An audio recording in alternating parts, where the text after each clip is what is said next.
sme slovenská spoločnosť, máme 150 zamestnancov a zo 150 je nás asi 40 Odo users.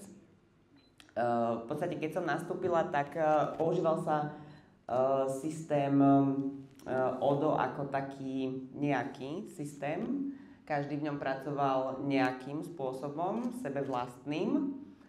A tým, že vlastne spoločnosť rástla do veľkých rozmerov, lebo teda rozrastáme sa každým rokom, každým pol rokom, tak začalo byť nejakým spôsobom neúnosné v ňom pracovať. Máme veľa modulov, používame vlastne procurement, sales, inventor, manufacturing, čo je teda dosť náročné, sklady, máme aj sklady, aj výrobu, takže ozaj používame všetky tie moduly skoro, ktoré tam sú, marketing, e-commerce a vlastne teda finálne potom už aj účtovníctvo, čo je teda taký náš nový krok. Ako ste v Sensoneo začínali s Odoo ERP? My sme začínali ešte pred môjim nástupom do spoločnosti v systéme Oberon, Pipedrive a potom sme sa presunuli do Odo, kde sme štartovali na verzii 13, ktorú sme migrovali na verziu 14 a tam sme mali dosť veľký skok, kedy sme z tej 14 potrebovali prejsť na verziu 17. A v podstate v tomto roku to bol pre nás taký zlomový rok, kedy sme sa rozhodovali, že či ideme pokračovať v tomto ERP systéme, či zostávame v Odu, alebo či by sme to teda vymenili za niečo iné, ale v podstate držali nás niektoré veci, ktoré sme už tam mali naimplementované, aj vlastne nejaké výdavky, ktoré s tým boli spojené, nejaké customizácie pre nás. Tak sme sa teda z management pohľadu rozhodli Odo zostať a zmenili sme partnera, kde sme teda spolu s týmto novým partnerom zo Symetrou migrovali na novú verziu 17. Toto vlastne bolo pre nás také niečo úplne nové, lebo zrazu ten systém vyzeral inak. Tak keď idete z 14 na 17, tak to už aj vyzerá teda trochu inak.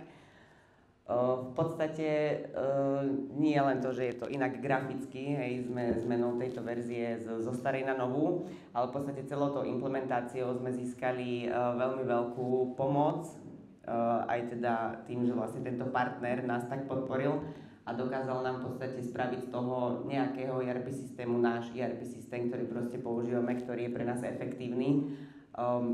Vieme si jednoducho ušetriť strašne veľa práce, komunikujeme cez tento systém. Máme tam v podstate od prepojenia cez manufaktúru, cez sklady, cez procurement, teraz už aj účtovníctvo, máme tam sales, vlastne komunikujeme cez Odo naprieč celou firmou.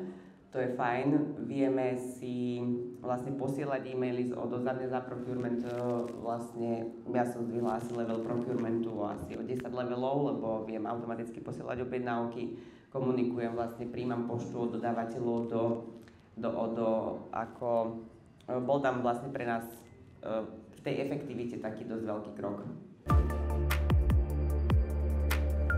Čo sa vo vašej spoločnosti zmenilo upgradeom a výberom nového Odoo partnera? Celý ten rok 2023 bol taký, že aj sme spracovali, ale mali sme veľa Excelov, robili sme všetko pomimo, nahrávali sme si niektoré veci, nevedeli sme ťahať plnohodnotne reporty, keďže ten systém nemal dáta, takže vám žiadne dáta potom nevytiahne, nic si neviete prečítať, na nic sa neviete spoľahnúť, čo vám vlastne z toho systému vypadne. Tak sme teda potom premigrovali a tam sme teda začali spoluprácu so Symetrou, kde teda v podstate to prišlo ako veľká pomoc a support a v podstate výber tohto dodávateľa bol asi najlepším výberom dodávateľa za celý ten rok, dovolím si tvrdiť, pretože s touto firmou sa veľmi dobre spolupracuje a celú tú transformáciu a vlastne celú tú analýzu, ako sme začali robiť na začiatku firmy, tak v podstate bolo nám to podané takým štýlom, ako keby nám jednoducho rozumel ten partner. A ja som také niečo hľadala aj skrz to, že aká sme spoločnosť, akí ľudia pracujú v našej spoločnosti, aká sme agilná spoločnosť. My si nemôžeme dovoliť, alebo nemohla by som vybrať dodávateľa, kde kolegovia by museli proste volať do tretej krajiny na support. My sme jednoducho potrebovali niekoho, kto s nami vlastne tieto kroky prejde, keďže my sami vo firme nemáme žiadneho extra odborníka, nejakého Odoo Masters alebo niekoho, kto by bol na toto školený, kto by ako vedel, že teraz prídete na IT a opýtate sa, že tu vytiahneme taký report.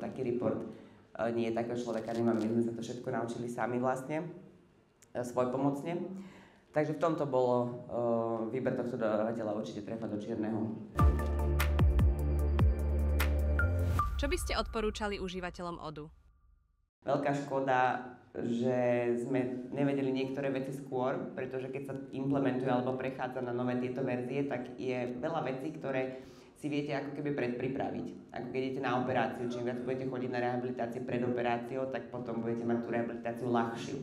A to by som vlastne spomenula, aj ma napadlo vlastne Datenpflege, vlastne vkladanie dát do ODO, ktoré teda musia mať kvalitu ako 100%. Keď nemáte kvalitné dáta v ERP systéme, tak potom v podstate vám to robí šarapatu naprieč celým systémom.